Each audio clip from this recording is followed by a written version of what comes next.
Good morning, class. Today I'm going to finish up answering as many questions as I can within the time frame that I have for your quiz review. So this is pretty much part 2 of that quiz review. Okay, so here we go.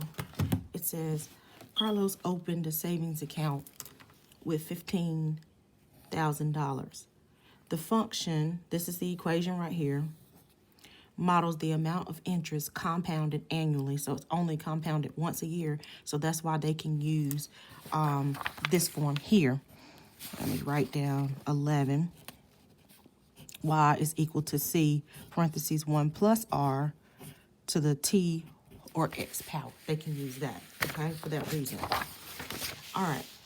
So here it's saying what is the most appropriate domain. Again, practical domain. What X values, because we're talking about our X values here, which of these X values actually makes sense.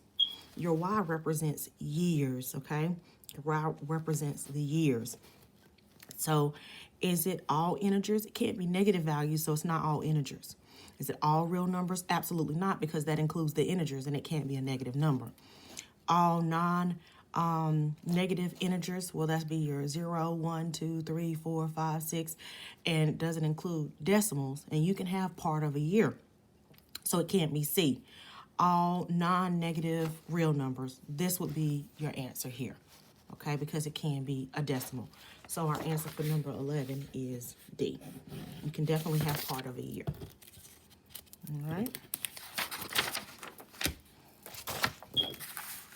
Number 12, it says, which point approximately lies on the graph of an exponential equation with the initial value of 15, that's your starting amount, and this is your rate as a percent.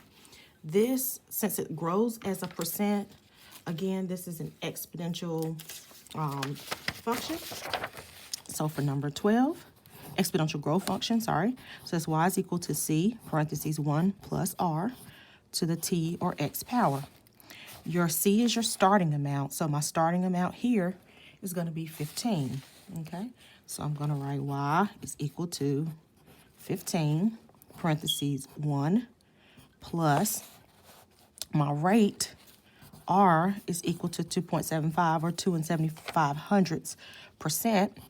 You have to convert that to a decimal when you are multiplying or adding or whatever. You have to convert your percents to a decimal. So you're going to move it over 2 places to the left, and that's going to be 0.275. So this is going to be 275, and that's the 10,000ths place, okay? Raise that to the X power. Sorry, that's so scrunched up. My apologies. Y is equal to 15, parentheses 1, plus, okay, it looks a little better. All right, so here they're asking us for which point it lies on that. So what you're going to do is use your calculator. This is calculator active section. So you're going to go to your, cut it on, 2nd plus 7, 1, 2, clear it like we've talked about many times. Go to y equals here, okay? And you're going to type in the equation. We got 15, we got parentheses, we got 1. When you add it together, it's 1.0275, close parentheses, caret key X. Let's make sure I type it in right. Okay. All right, so now after you do that, you want to figure out what points lie on this. So you're going to set up your table, second window, and you're going to ask to type in your own X values, and it'll give you your Y values. So go to second graph to display, okay? If you have values here, just type over them. So the first X value that I want to check out is, I want to check out this point, so I'm going to type in the X value 1, okay? So I'll type in 1. That doesn't give me that output or that X value there. 3. That doesn't give me that X value. 5. That doesn't give me that X value. And 14. Okay, 14. That gives me that X value. So my answer is going to be D. So for number 12, The answer is going to be D, which is 14, comma, 21.93, okay? All right. Number 13, all right? It says here, a sample includes 600 bacteria. After a dose of antibiotic, the number of bacteria decreases, okay? Estimate and record the number of bacteria or Panetta, I don't know what that is. Panetta estimated and recorded the number of bacteria at 20-minute increments, okay? So every increment, it goes up by 20, okay? So first increment, 20 minutes, then 40 minutes, then 60 minutes, so on and so forth, okay? It's going up by 20-minute increments, all right? The relationship is given in the table. As you can see, look at this. It's not going up linearly, down linearly. It's going down by an exponential function. And you can tell by looking at those numbers that you're dividing, almost at half or whatever. So in order to figure out what that is, so that you can answer the question down here based on the observed data and a reasonable, well-fit function, which value is a good prediction of the number remaining after 2 hours. So we're going to write the equation first, and then we're going to figure out the amount for 2 hours. All right, so here we go. Let's do second plus 7, 1, 2 again. Quick restart. Go to stat, go to edit, and we're going to type in these values for X and these values for Y.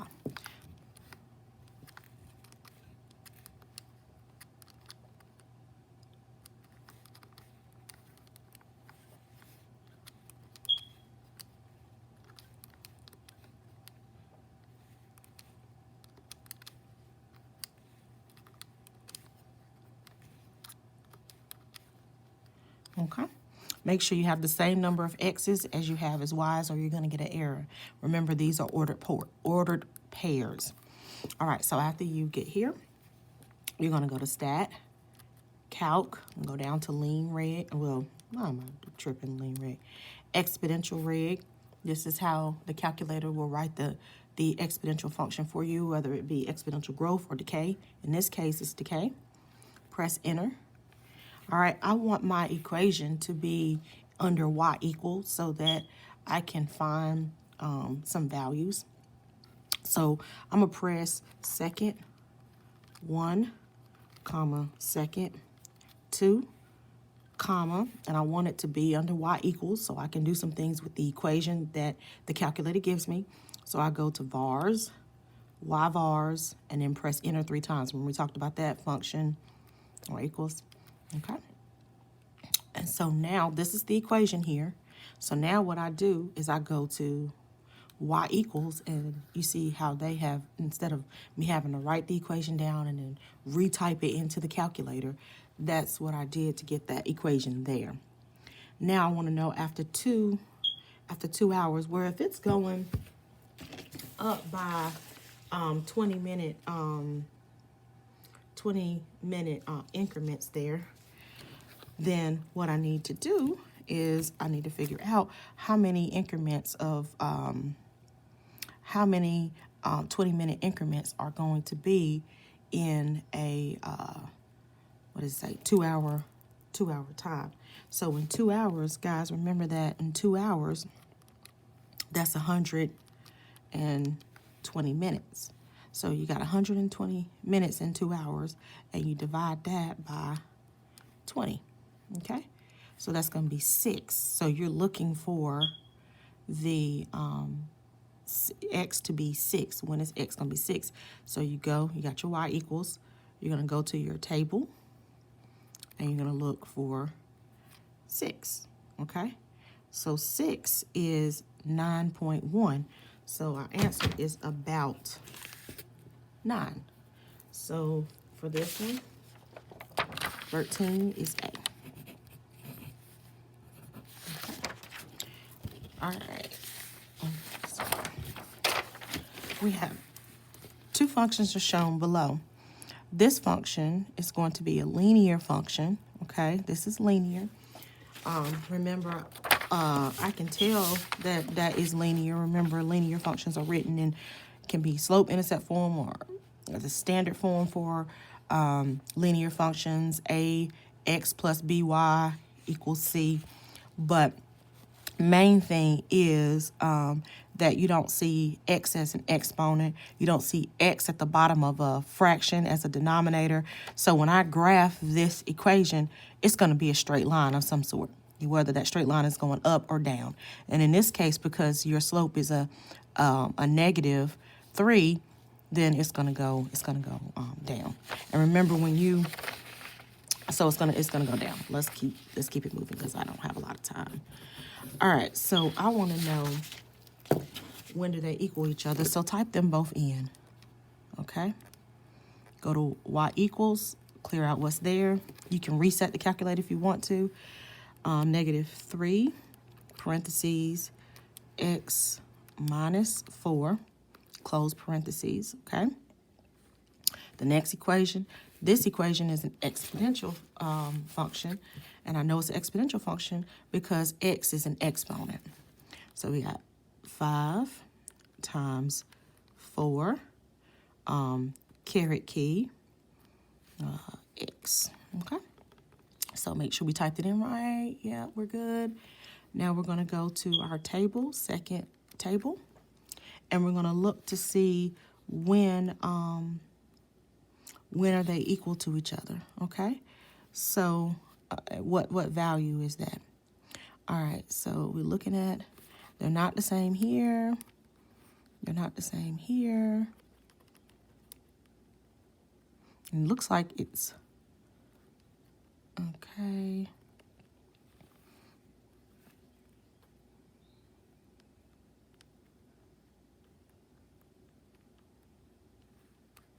Okay, let's go back up. There's another way that we can actually do this.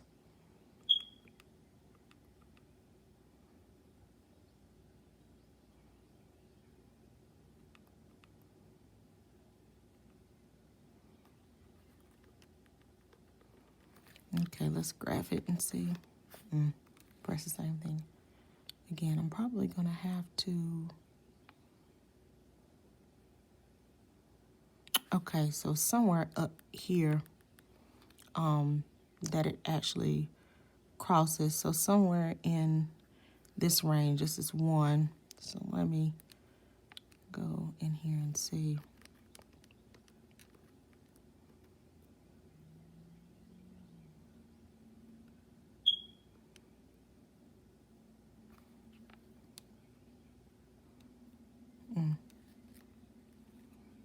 Let me make this a little bigger.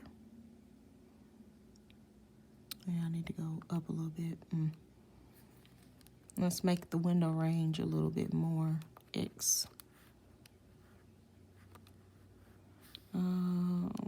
Let's go up to, no, Y. I'm thinking X, but it went up. So let's go up to 20. Let's see what it does then.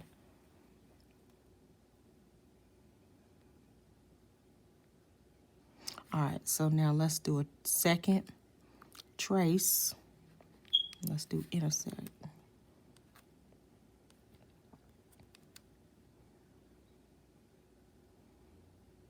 Okay, there we go. So it crosses right here at this point. So the Y value for when it crosses is going to be that 10 point, you see it, the 10.44. Okay, so that's going to be our answer here. Our answer is going to be D.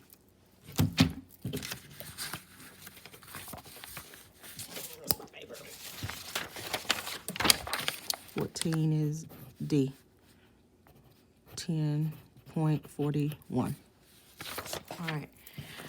Since January, slide this up a little bit. Since January 2010, a grape farmer has been growing red and green grapes. The number of red and green vines can be modeled by the function, and this is the equation right here, where X is the number of years since January 2010. The number of green grapevines can be modeled with this equation right here. okay, where X is the number of years since 2010, same year, right? In what year will the number of each type of vine be approximately equal? All right, so this is exponential because X is an exponent, and this is linear because you can see it's Y equals MX plus B. X is not on the bottom of a fraction. X is not, doesn't have any variables or anything attached to it. When I graph this equation, it's going to graph a straight line either up or down. When I graph this one, it's going to be a curve. This exponential is going to be a curve either going upward or downward. All right, so when are they equal again? So we got to type those in the calculator again. Second plus 7, 1, 2, a quick clear. Y equals, we got that 1,000. Parentheses, we got 1.03, parentheses, caret key X, 20X plus 1,105. So let's make sure I typed it in right. So we got this one, and I got the right zeros. Okay, X is exponent, and you got 20X, and you got 1,125. Great job. All right, so now we're going to, let's see here. This is, let's graph. Probably not going to see it. You see how you're not? So we're going to go to zoom. Oh, sorry. We're going to go, I did it right. We're going to go to zoom, and let's do zoom fit. All right, what did I pass zoom? Could have zoomed out, zoom in, zoom standard. Zoom fit, there we go.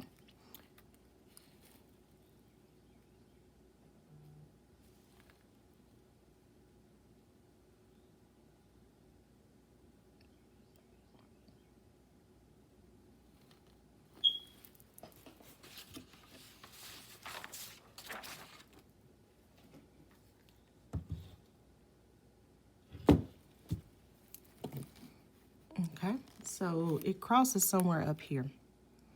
All right, so what I'm going to do is I'm going to press second, trace, intersect, press enter twice, like we've talked about before. Or I might have pressed it 3 times. And this is the point in which it crosses. So it says, what is the X value? The X value that it's given us is, where is it? The X value is going to be, it's 9. So 9 years after, okay, it's not perfect 9 years, but 9 years after the 2010 is going to be 2019. So 15 is going to be D. Okay, 15 is going to be D in 2019. Okay, all right. On each ball, on each bounce, excuse me, a ball dropped from, this is where it started at 100 feet and rises to 1/2 the height. So the rebound is 1/2. Goes back to 1/2 of the height, not the whole 100, but 1/2 of 100. The next bounce, it will go up to 50, okay? From which it has fallen. How high does the ball rise in feet after the 10th bounce? Okay, so again, this is an exponential function because it's 1/2 of something. When you have, you're multiplying. Well, when you have something, you can multiply by that 1/2, which is the same as dividing by 2, okay? So this is an exponential function. So you're going to write it as such. We're going to use the generic equation for exponential functions, a times b to the x power, because it gave you the common ratio, the amount that's being multiplied to get to the next number. My starting amount is my starting height of 100 times the 1/2. Okay, that's the common ratio. You multiply that amount to get to the next amount or the next height. So this is the exponential function for that. So now for the 10th bounce, what you do, we're going to do a quick reset. Second plus 712. We'll go to y equals, and we type in 100 parentheses 0.5, where you can do 1/2, caret key x. Okay, there you go. You got it? All right, so now we are going to view the table, second graph, and we're going to go down to the 10th bounce. So this is the 10th bounce right here. All right, so let's look at our error. What did it say? Right, as a fraction or an equivalent decimal. So you can do 9766, and we can type that in 0.09766 math. Well, don't worry about it. If we would have typed in 10, then instead of going to the calculator looking for it, then you would have been able to write this as a fraction, okay? All right, but the decimal is absolutely okay. All right.